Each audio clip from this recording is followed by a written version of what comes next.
Good morning, everyone. This is our lecture 2. In the previous lecture, we have discussed about rest and motion. We have discussed various types of motion and we discussed about physical quantities, types of physical quantities. Here is a quick revision of that types of physical quantities. Two types of physical quantities are there: scalar quantities and vector quantities. Scalar quantities are those quantities that are specified by only magnitude. Only magnitude means by only one number.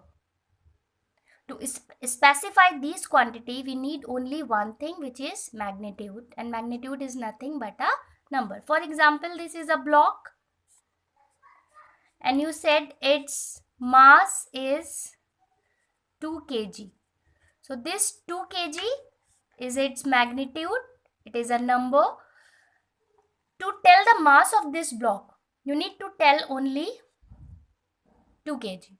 You are not telling in which direction. No matter if you put this block in north direction, south direction, east and west, does it mass changes? Answer is no. You throw it upside, you throw it downward, you take it out of your bag or whatever, it does not affect upon its mass. Its mass will remain same, and same thing will happen if you take a rod. For its length, suppose it is 2 meter, so it will be 2 meter of long, whether you have put it upside or downside, left or right. It does not affect its length. So this length, this mass, similarly time, temperature, these are scalar quantities because they are specified by only magnitude. To specify them, we need only one thing, which is their magnitude. If suppose it is 8 o'clock, 8 a.m. in the morning, so it is 8 a.m. in your home also. It is not only in my home. Everywhere in our country, it is 8 a.m. in India. Okay, so these things remain same everywhere, no matter in which direction we put there. So there the term direction does not affect these quantities. So these quantities are called scalar quantities. How we define them? Scalar quantities are the quantities that are specified by only magnitude but not direction. For example, time, temperature, length, mass, density, speed, etc. Okay, these are scalar quantities. Now we come on vector quantity. Suppose same block we have taken, the same block of mass 2 kg. Now we apply a force over here. When we apply a force over here, what happened? The block will go there. Now we apply a force over there. When we apply a force over there, what happens? The block will move there. The block will move there. So when force is applied in this particular direction, the motion of the block is this. And when force is applied in this direction, the motion of the block is this. Means it affects that in which direction we apply a force, in the opposite direction, or these two directions are opposite to each other when direction of force is changed. So direction does matter in case of force. So here force is a example of vector quantity, and we define vector quantities as those quantities that are specified by both by both magnitude and direction. So if you want to tell, you will tell I have applied 2 Newton of force in this direction, in this particular direction. Okay, so or in the whatever the direction it is. So 2 Newton is the magnitude, and direction that you would say, you have said in the direction of east, so this is its direction. Now the same force is applied, 2 Newton force is applied in the direction of west. So direction changes but magnitude remain same. Okay, so those quantity that are specified by both magnitude and direction are called vector quantity. Example of vector quantities are force, velocity, displacement, acceleration, etc. These are the example of vector quantities. Now we come on another topic, representation of vector quantity. How we represent a vector quantity. A vector quantity is represented by this arrow. When we put the arrow above the vector quantity, suppose for force, for velocity, for acceleration, okay, so we tell that they are vector quantity. But in case of scalar quantity, we do not put arrow. To tell the time, we simply write T. Length, we simply write L. Mass, we simply write M. But to indicate vector quantity, we put a arrow above it. So here this is the representation of vector quantities. Now here is a question for you. Select vector and scalar quantities from following. Some quantities I have written over there, and you will tell which quantities are vector and which will scalar. This is your homework question. In the next lecture, I'll give you answer and you will match your answer. Okay? But for today, it is homework for all of you. Now we come on another topic, another important topic of this chapter, which is distance and displacement. Distance. So to explain these two terms, we take a small example. Suppose your home is here. This is your home. And here is a path.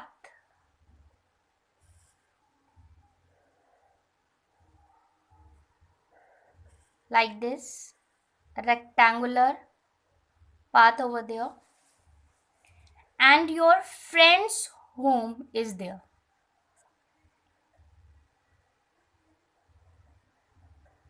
Your friend live here.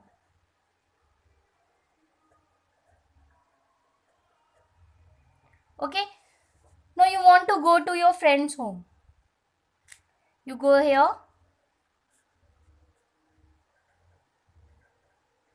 and reach here. So how much distance you covered? If suppose this is 4 kilometer and suppose this is 6 kilometer. So you cover 4 kilometer plus 6 kilometer. So total distance in this case is 4 plus 6, that is 10 kilometer. This is called the distance. Now for displacement, in displacement we see your initial position and your final position. Your initial position is this home. You start from there. So this is your initial position, and your final position is your destination where you reach. So this is your final position. So displacement means shortest distance between initial position and final position, which is this. This is the shortest distance between 2 points.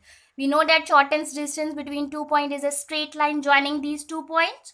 So this is a straight line which join these 2 points, initial position and final position. It is the shortest distance between these 2 points, and this tell you about displacement. Since in this particular question it is 90 degree, so we apply Pythagoras theorem over here. So displacement will come out to be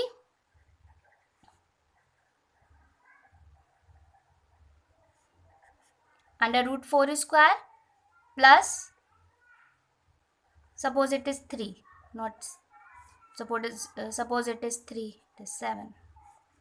So it will be 16 plus 9 under root 25 means 5 kilometer. So in this case your displacement is 5 kilometer. So distance is 7. Distance is 7 kilometer and displacement is 5 kilometer. So what we have seen, the difference between distance and displacement, it is the length of actual path taken by you, and it is displacement is the shortest distance between initial position and final position, from where you have start and up to where you have reached. This tells about displacement.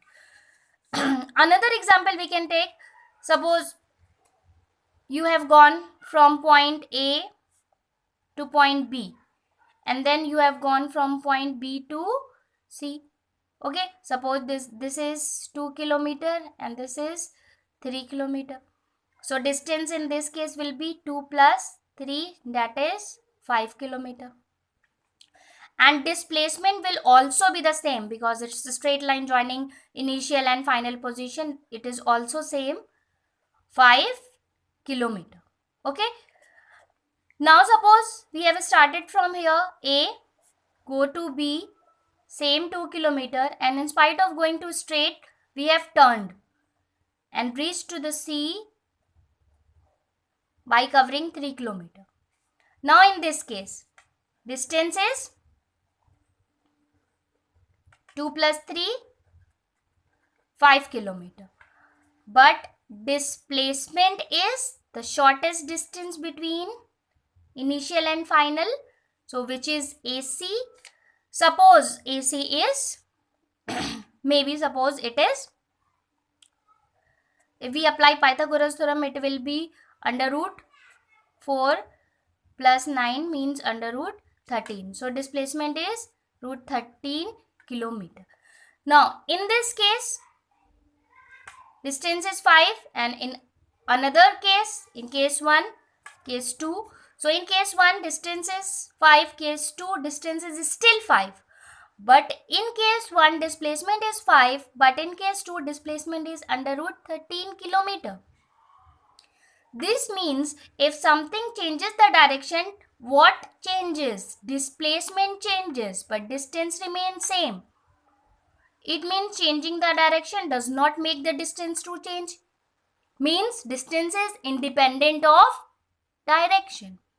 But what does change? Displacement. So displacement depends on direction. That is why it changes when direction changes.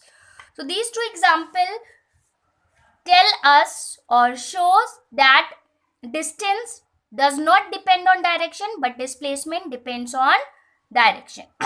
Hence we can say distance is a scalar quantity and displacement is a vector quantity.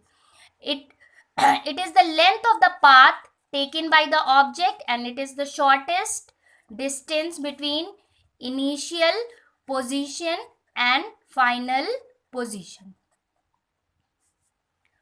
Okay. Next, distance. Whenever something is moving, it covers some distance. So distance is always positive. But displacement may be positive, negative, and 0. Displacement may be positive, negative, and 0. How it's 0?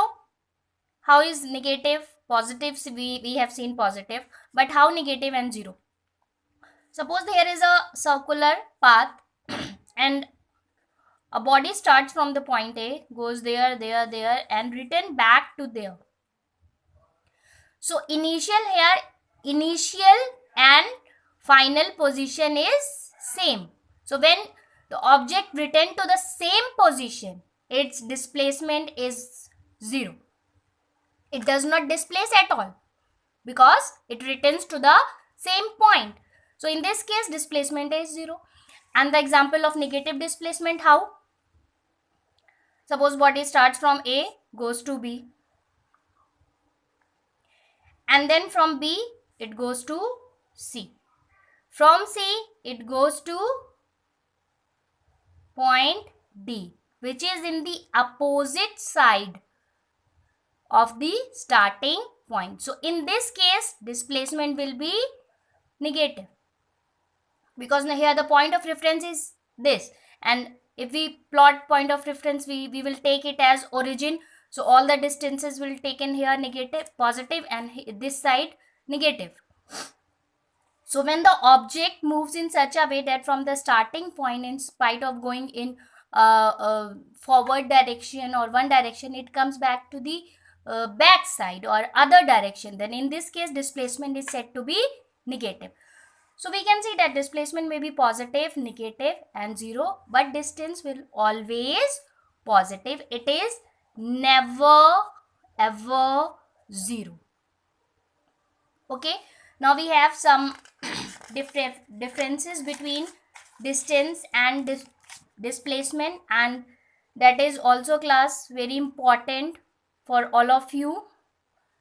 Pause the video and note them, and please learn them also. Whatever we have discussed in today's class, that is all written here. Okay class, that is all for today. Thank you everyone.